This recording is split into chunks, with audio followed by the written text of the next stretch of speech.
Professor Giovanni Albino, seja bem-vindo ao Conversa Historiada. Olá, Henrique, tudo bem com você? Muitíssimo obrigado pelo convite e poder participar desse projeto tão lindo que você montou aí, que tem gerado tantos debates, né, e tem agradado bastante ao público.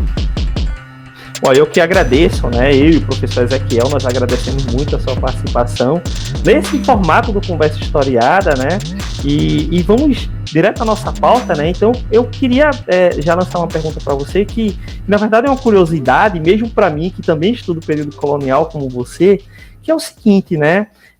Uma questão que preocupava muito a coroa portuguesa era a defesa do território do Brasil, tanto no sentido de repelir tentativas de invasão por parte de outros estados, como aconteceu com as invasões francesas e holandesas, como também para impedir revoltas internas e até levantes de pessoas escravizadas.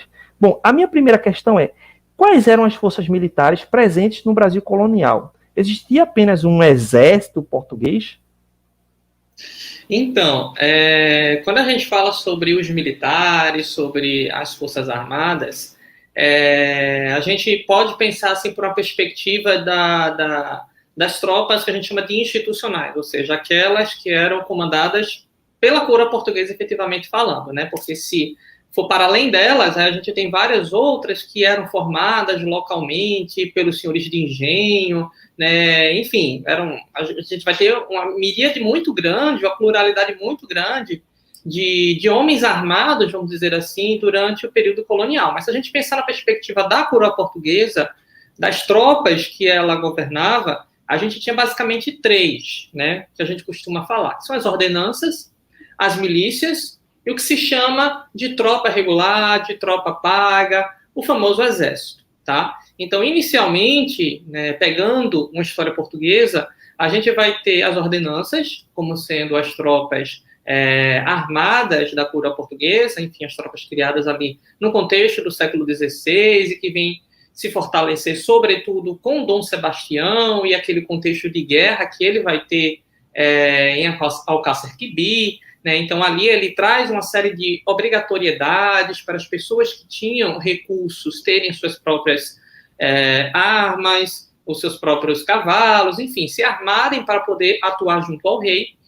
E mais à frente, aí a gente vai ter a formação das milícias e dessas tropas regulares, né? Aí já no contexto também de guerra, que é da expulsão, ou melhor dizendo, da separação, o fim da União Dinástica. A partir de 1640, né, Portugal cria essa necessidade de aumentar, ou mesmo de enrijecer esses corpos militares, e aí vai criando legislações específicas e vão surgindo as milícias e vão surgindo as tropas regulares, né?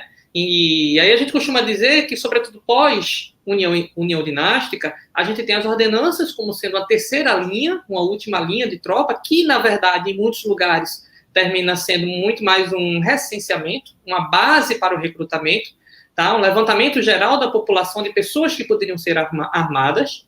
A gente vai ter as milícias, que, em geral, eram comandadas, né, pelos poderosos locais, né, os senhores de engenho, sobretudo nas colônias, elas vão ganhar muito sentido a partir disso. As milícias com atividades um pouco mais regulares do que as ordenanças, tá? E a gente tem as tropas regulares, o exército, falando propriamente. E qual a diferença da tropa regular? Bem, o termo é da época, tropa paga, tropa regular, né? Essas duas palavrinhas diferenciam das milícias e das ordenanças, porque o que é que torna a tropa regular? Ela, primeiramente, ser permanente, tá? Ou seja, a gente pensa a tropa como um ofício, efetivamente, as pessoas que exerciam aquelas atividades, elas estão exercendo um ofício de militar e, portanto, elas ganham soldo por isso. É um tipo de trabalho, um tipo de ofício a ser exercido, por isso que a gente chama de tropa paga ou também tropa permanente. Na verdade, eu que chamo não, isso aparece na documentação. Enquanto que as milícias, por exemplo, não eram remuneradas e nem eram mobilizadas permanentemente, né? Então, em teoria, elas tinham serviços uma vez na semana, né, e não eram remuneradas, enquanto que as tropas pagas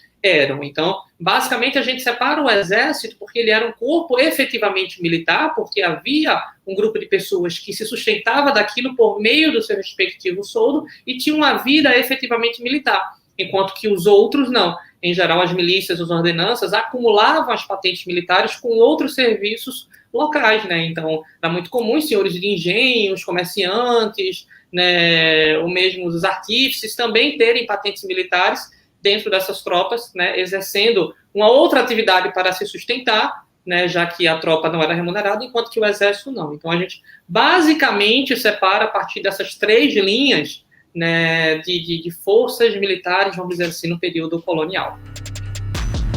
Muito obrigado, professor Giovanni Albino, que você acompanhe o próximo bloco do nosso Conversa Historiada.